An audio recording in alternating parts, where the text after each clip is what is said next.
এই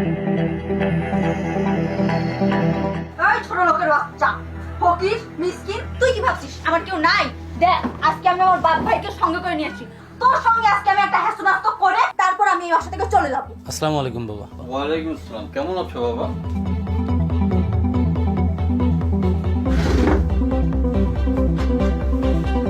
বাবাজি, কি হয়েছে তোমাদের দুজনের মধ্যে? আমাকে 2-4 দিন পর পর এখানে আসতে হয়, কি সমস্যা তোমাদের বলো তো আমাকে। হ্যাঁ ভাই, বাবা তো ঠিকই বলছে। আপনি কি মানুষ না? আপনাদের মাঝে কি হয় এত সমস্যা? আপনাদের কি হয়েছে সেটা বলেন তো আমার। আপনার মাঝে কি জিদ নাই? বলেন কি হয়েছে ভাই, বলেন। কি রে ছোট লোকের বাচ্চা, এখন চুপ আছিস কেন? এখন তোর জবান বন্ধ হয়ে গেছে? আমার বাপ ভাইকে দেখে এখন ভয় পাইছিস? একা পেয়ে তো আমাকে খুব মারছিলি, এখন তোর মুখে কথা নাই কেন? কথা বল। আমার আর কিছু বলার নেই বাবা, আপনি তো সব শুনেই আসছেন। আপনার মেয়ে কি আপনাকে কিছু বলে নাই? অবশ্যই বলছে। এখন আপনারা যেহেতু আসছেন, আপনাদের যা ভালো হয় আপনারা সেটাই করে যাবেন। দেখলেন তো আপনাদের সামনেই আপনার মেয়ে কোন ভাষায় কথা বলে আমার সাথে।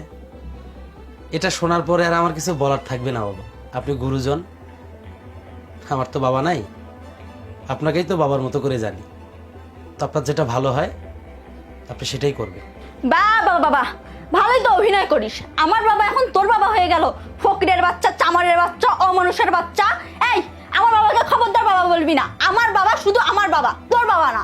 চুপ করো তুমি, এভাবে বেয়াদবি করছো কেন? আর তুমি যদি এভাবে বেয়াদবি করো তাহলে আমি এখান থেকে চলে যাব। জামাই বাবা, বলো তো কি হয়েছে তোমাদের? ও কি বলবে বাবা?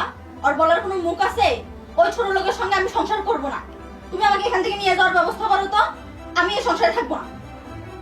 তুমি কিন্তু আবার চরম বেয়াদবি করছো। এটা তোমার স্বামীর বাড়ি। লাল শাড়ি পরে এসেছো, সাদা কাপড় পরে এখান থেকে বেরিয়ে যাবে। এর বেশি যদি কিছু হয় আমি তোমাকে এক মুহূর্তের জন্য আমার বাড়িতে তোমাকে নিয়ে যাবো না। হ্যাঁ বাবা জামাই, তুমি বলো তো এবার কি হয়েছে?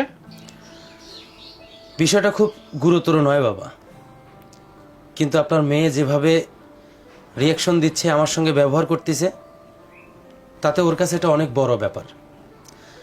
আপনার মেয়েকে বিয়ে করার পর থেকে আমি একটা দিনও ওর কাছে শান্তি মতো কোনো কথা বলতে পারি নাই। সবসময়ের জন্য শুধু খোটা, অমুকের এটা হয়েছে, ওর হাজব্যান্ড এটা করছে, ওর বউ এখানে ঘুরতে গেছে, আজকে এত দামি গহনা পড়ছে। এই খোটাগুলোই সবসময় আমাকে দিয়ে আসতো। আপনি তো জানেন আমি ছোট্ট একটা বিজনেস করি, ওইখান থেকে যা রোজগার হয় সেটা দিয়েই সংসার চালায়।